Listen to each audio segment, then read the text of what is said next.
Hello everyone, welcome to English Shorthand classes. Exercise 16. Get ready for the dictation. Start. I am grateful for the opportunity that has been afforded to me to meet you this afternoon. Stop. During the last 4 or 5 days, I have been visiting places which have afforded solace to millions and millions of people for ages past and which are going to afford solace of a similar kind to generations yet to be born. Stop. While visiting these places, I have also seen the great architecture which is a specialty of these parts, the like of which you do not see in that part of the country from which I come. Stop.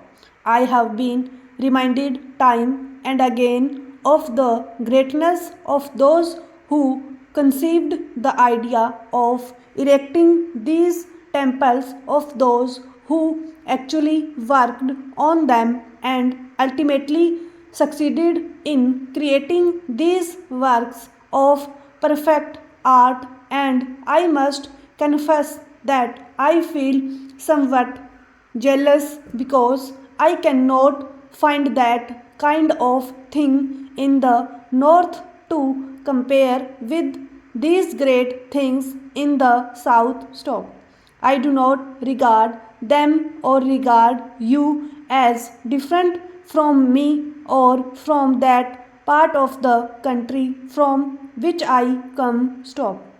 Therefore, I feel that our ancestors, our seers and sages, in their great wisdom, have bound us all together by silken ties, which time vicissitudes, foreign invasions, and political upheavals have not been able to cut as under. Stop. And today, India, right from Kanyakumari to Kailash, is one and God willing shall ever continue to remain one. Stop. We have had differences of language, of custom, of ways of living prevalent in this country for centuries. Stop. But underlying all these differences, there has been an undercurrent of unity, nay, of full unity, which has kept India together in spite of political differences in this vast land. Stop.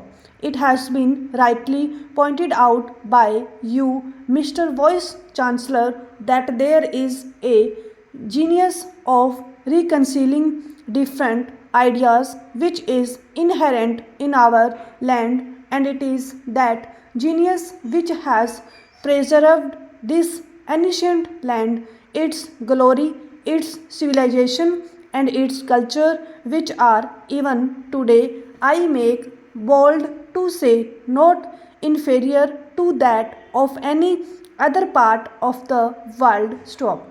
Until, say, 2 centuries ago, our people in this country were in no way inferior to any other part of the world in any matter, be that in the sphere of arts or sciences. Stop. During the last 2 centuries or so, fallen far behind others now. Stop.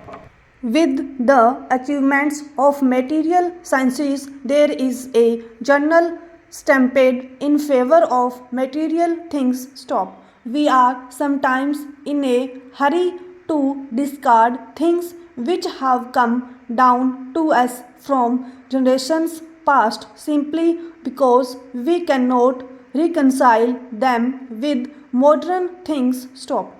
But I say with great respect to all friends who hold that view that the scientific spirit requires that nothing should be discarded and nothing should be accepted without examination or analysis, and I plead that there is much in our past which has to be studied and examined, the true meaning of which has to be appreciated, and when that is done, I have no doubt in my mind whatsoever that we shall never have reason to feel sorry later. Stop.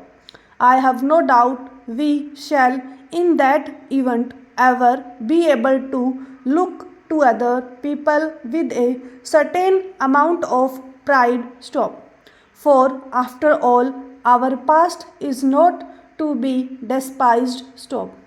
It is something which can inspire the present and the future. Stop.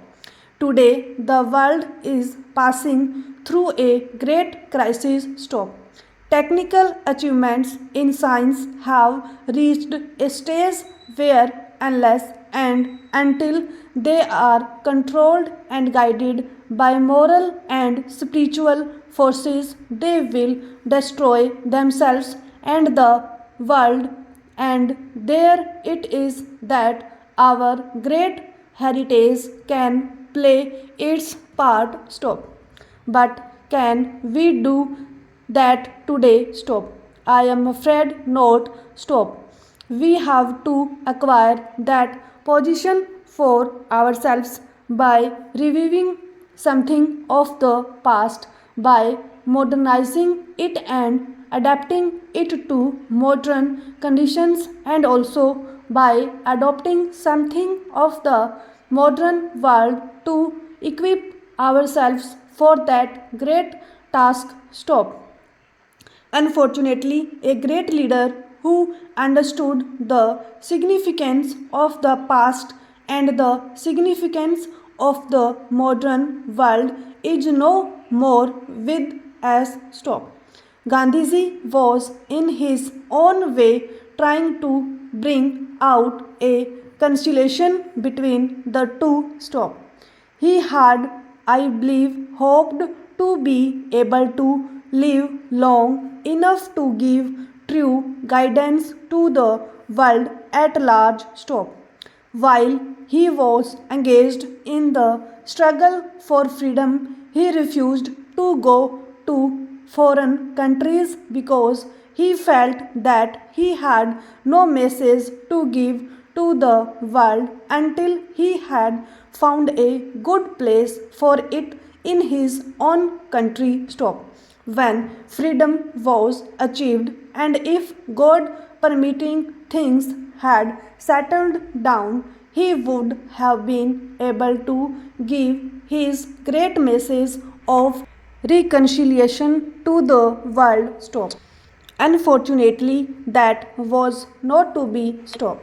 The great legacy that he has left us is there, and it is for us to prove ourselves worthy of that great legacy if we can look upon our universities as centers where this conciliation would grow. Stop.